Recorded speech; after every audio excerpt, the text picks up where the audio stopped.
एक बार की बात है, एक आदमी था जो एक पागल हत्यारा था। उसने प्रतिज्ञा की थी कि वो 1000 लोगों को मार डालेगा, क्योंकि समाज ने उसके साथ अच्छा व्यवहार नहीं किया था। 1000 लोगों को मारकर उसने समाज से बदला लेने का फैसला किया था और मरे हुए प्रत्येक व्यक्ति का वो एक उंगली लेगा और अपने गले में माला बनाएगा। इस वजह से उसका नाम अंगुलीमाल हो गया, अंगुलियों की माला वाला पुरुष।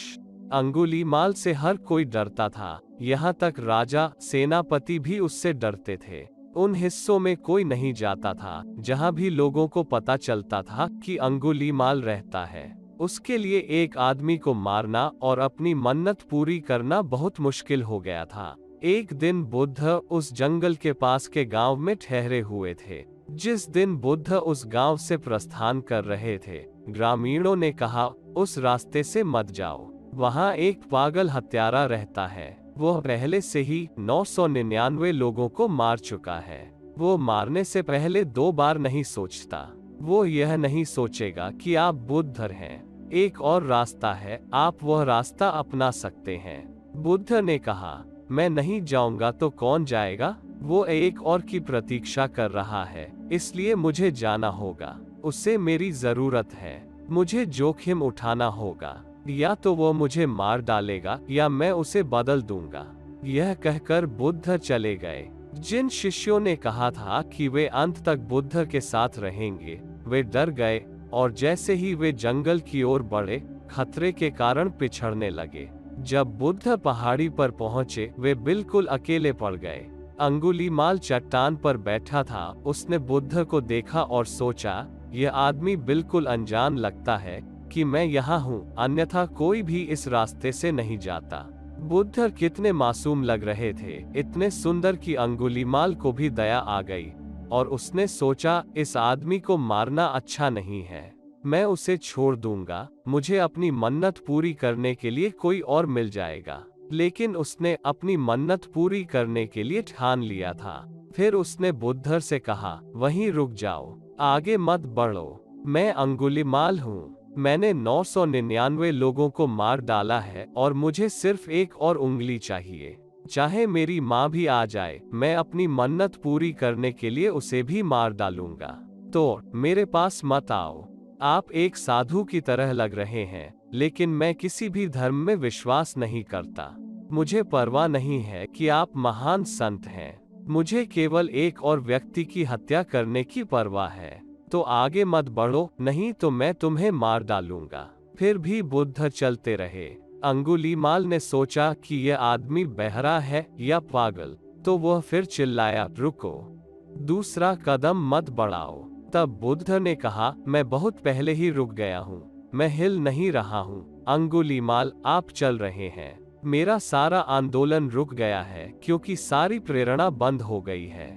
जब कोई प्रेरणा नहीं है, आंदोलन कैसे हो सकता है? मेरे लिए कोई लक्ष्य नहीं है, मैंने लक्ष्य प्राप्त कर लिया है, तो मैं क्यों आगे बढ़ूं? तुम आगे बढ़ रहे हो और मैं तुमसे कहता हूँ, तुम रुको। अंगुलीमाल अभी भी चट्टान पर बैठा था। वो हंसने लगा और कहा, तुम सच में पागल हो। मैं बैठा हूँ और तुम मुझसे कहते हो कि मैं चल रहा हूँ। आप चल रहे हैं और फिर भी आप कहते हैं कि आप रुक गए हैं। बुद्ध उसके पास आए और बोले, मैंने सुना है कि तुम्हें एक और उंगली की जरूरत है। जहाँ तक इस शरीर का संबंध है, मेरा लक्ष्य प्राप्त हो गया है। यह शरीर बेकार है। जब मैं मरूंगा तो लोग इसे जला देंगे। यह किसी के काम नहीं आएगा। आप इसका उपयोग कर सकते हैं। आपका मन्नत पूरा हो सकता है। मेरी उंगली काट दो और मेरा सिर काट दो। मैं जानबूझ कर आया हूँ क्योंकि यह मेरे शरीर को किसी तरह इस्तेमाल करने का आखिरी मौका है, नहीं तो लोग इसे जला देंगे। अंगुलीमाल ने कहा, आप क्या कह रहे हैं? मैंने सोचा था कि मैं यहाँ चारों ओर अकेला पागल आदमी था। तुम चालाक बनने की कोशिश मत करो, क्योंकि मैं खतरनाक हूँ, मैं तुम्हें मार सकता हूँ। बुद्ध ने कहा, इससे पहले कि तुम मुझे मार डालो, एक काम करो, एक मरते हुए आदमी की बस एक इच्छा पूरी करो, इस पेड़ की एक शाखा को काट दो। अंगुलीमाल ने अपनी तलवार पेड़ पर मारी और एक बड़ी शाखा नीचे गिर गई। बुद्ध ने कहा, बस एक और बात, अब इसे फिर से पेड़ से जोड़ो। अंगुलीमाल ने कहा, अब मैं पूरी तरह से समझ गया हूँ कि तुम पागल हो। मैं काट सकता हूँ, लेकिन मैं जोड़ नहीं सकता।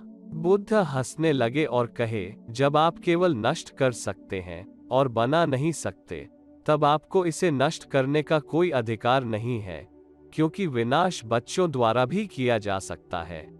इसमें कोई बहादुरी नहीं है। इस शाखा को एक बच्चा भी काट सकता है, लेकिन इसे जोड़ने के लिए एक मास्टर की जरूरत होती है। और यदि आप इस शाखा को वापस पेड़ से नहीं जोड़ सकते, तो आप मानव सिर कैसे काट सकते हैं? क्या आपने इस बारे में कभी सोचा? अंगुलीमाल ने अपनी आंखें बंद कर ली और बुद्ध के चरणों में गिर पड़ा और कहा, मैंने ऐसा कभी नहीं सोचा। आप सही हैं। अगर मैं बना नहीं सकता, तो मुझे नष्ट करने का कोई अधिकार नहीं है। लेकिन मुझे नहीं पता कि मुझे अब क्या करना चाहिए। कृपया मुझे उस रास्ते पर ले चलो। और कहा जाता है कि एक ही पल में अंगुलीमाल पूरी तरह बदल गया। उसका विनाशकारी स्वभाव रचनात्मक में बदल गया। वह हत्यारे से साधु बन गया। ऐसा कहा जाता है कि बुद्ध जहां भी उपदेश देते थे, उस जगह के चारों ओर 20 मील तक वहां कभी हिंसा नहीं होती थी और चीजें बहुत शांत और शांतिपूर्ण हुआ करती थीं। शांति भीतर से उत्पन्न होती है। यह अस्तित्व से मन में और मन से पर्यावरण में उत्पन्न होता है। अगर यह वीडियो आपको पसंद आया हो, तो लाइक और सब्सक्राइब जरूर कीजिए और साथ ही साथ बेल आइकॉन पर क्लिक करें।